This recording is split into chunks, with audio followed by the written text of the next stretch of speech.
Good afternoon. I appreciate y'all coming out for my conference speech today. Today we're going to be discussing PPE. And I know everybody out there is going, oh man, another PPE class. But I promise you, we're going to hit something a little bit different today. My name is Danny Johnson. I've been in the health and safety field for going on 20 years now. I'm working on my bachelor's degree in that field. I'm also an ASHM as well as a authorized outreach instructor. But I want to share with you a common problem that we're having across the United States. The EHS magazine stated that 98% of safety professionals see a PPE violation on their floors every single day. 98% of safety professionals see a fundamental safety mistake on their floor every day. That means 2% of us are actually enforcing and ensuring that our team members are using their last line of defense. The last line of defense. So with those numbers, today on each of your desks, I've given you a Post-it note and an ink pen. And I'd like you guys to take just 1 second and write down, are you in the 98%? Or is your company in the 2%? And you don't have to show that. Just turn it upside down and I'll give you a second to fill that out. OSHA also states that PPE is not being used on a regular basis.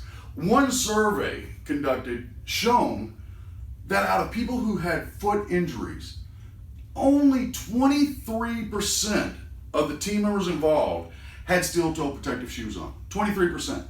The other percentage, much more drastic injuries because they were not wearing the proper PPE. So even though when you walked into this classroom, you went, oh man, another PPE class, this is going to be boring.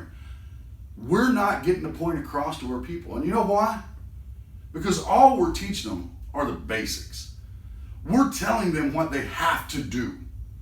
We're not getting their buy-in. We're not ensuring that these team members understand the importance of PPE. So I'm asking you, again, on that piece of paper, are you in the 98% or are you in the 2%? Because I guarantee every person out there, everybody listening to this speech, all of you follow the OSHA regulations when you're training your PPE, correct? I mean, we all do that. We all know that there's 3 things that OSHA says we must train. We must train how to don, a fancy word for how to put it on. We must teach them how to doff, which is another really fancy word for taking it off. And we must teach them how to get replacement PPE. Those are the fundamentals. Those are the only requirements that OSHA says we have to teach our team members. And you know what? 98% of us are only teaching those 3 facts. We're only teaching those 3 parts of PPE. We're teaching them how to put a hard hat on their head. We're teaching them how to put the hard hat in their locker. And we're teaching them, hey, when you drop your hard hat for more than 10 foot, you need to let me know so I can replace it. And we're considering that educating the team members in their last line of defense. It's the last chance of saving their lives. And that's the most we're putting into it. So the team members are wearing their hard hat, and I keep using the hard hat, but there's many other type of PPE. They're wearing the hard hat because they know they have to.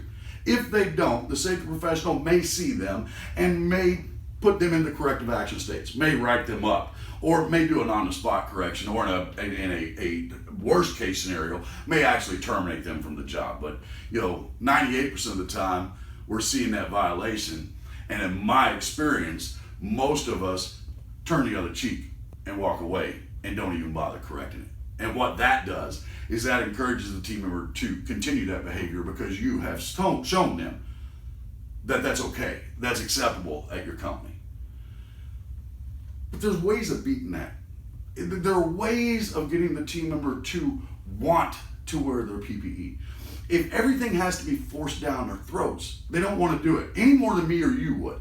If our supervisors told us to do something, we'll do it, 1, because either we want the paycheck, or 2, we have no other option out of it. But if we don't understand why we're doing it, we resist it.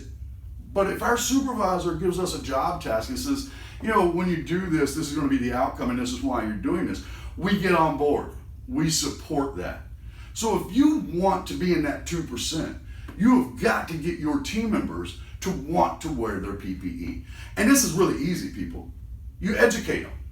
We teach the team members why we have chosen the PPE, because it is not like a safety professional just walks out and goes, you know what, I want my people to wear a hard hat because I think hard hats are cool. That doesn't happen. That's not the way it's done. We all know you do a job hazard analysis. You review your work site, you're reviewing those processes, and you determine, you know what, in this process, I could have a fallen object hit my team member on the head.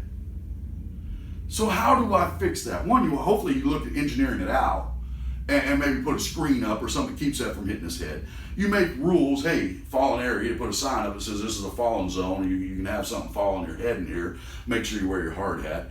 And 3 is your last line. You put the hard hat on his head or her head and say, if nothing else works and this falls and you don't have a hard hat on, this is going to kill you. This is your last chance of going home the same way you came into work today. How many of your team members out there understand that? Or how many of them think that they're wearing a hard hat because, well, the big safety guy said I need to wear a hard hat, so I'll do it when he's looking. Oh, I gotta wear safety glasses, but there's nothing out here that can hurt me. Well, you know what? Explain to your team members there are things out there that can hurt them. You're on a forklift, you're driving 5 to 7 miles an hour, and a dust storm comes up and blows some small metal fragments into the air, which then go into your team member's eye, which then blinds him. But there's no hazard that the team member recognizes because you never taught him. You never taught him that he needs to wear the PPE to go home the same way he came to work today. People, I beg you, don doffing and replacing are important. They're critical. They're law that we must teach that. But don't take a shortcut. Explain to your people the process of job hazard analysis. Explain to them what can happen if they don't wear PPE. Let them know the hazards that are out on the floor, and they're going to be encouraged to wear the PPE because they know that you care. That this wasn't just a rule that you picked, that you said, you know what, I like hard hats, everybody wear a hard hat. I promise you it's the way they feel if you haven't trained them properly, if you have not made them understand that they want to wear that hard hat, not that they have to. You can enforce the regulation, you can enforce it, and we all know there's always going to be a piece of have to. But if there's not a piece of want to, your safety culture is wanting. Your safety culture is begging for correction. So wrapping this up, guys, we already know 98%, I've said it 3 or 4 times already during this, 98% of us see a safety violation every day on our floors. To correct that, we must educate our team members. You can write them up, you can fire them, you're not going to fix the problem. In order to fix the problem, you must educate your team members. That's what it has to boil down to.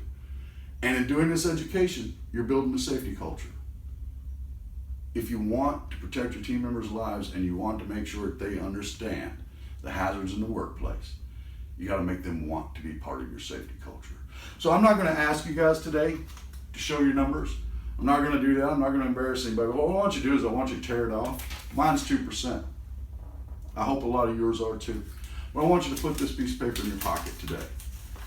When you get home tonight and you empty your pockets and you put your change in your change jug, I hope you look at this piece of paper and you reflect just a little bit on, are you training your team members or are you just making them do what you want them to do?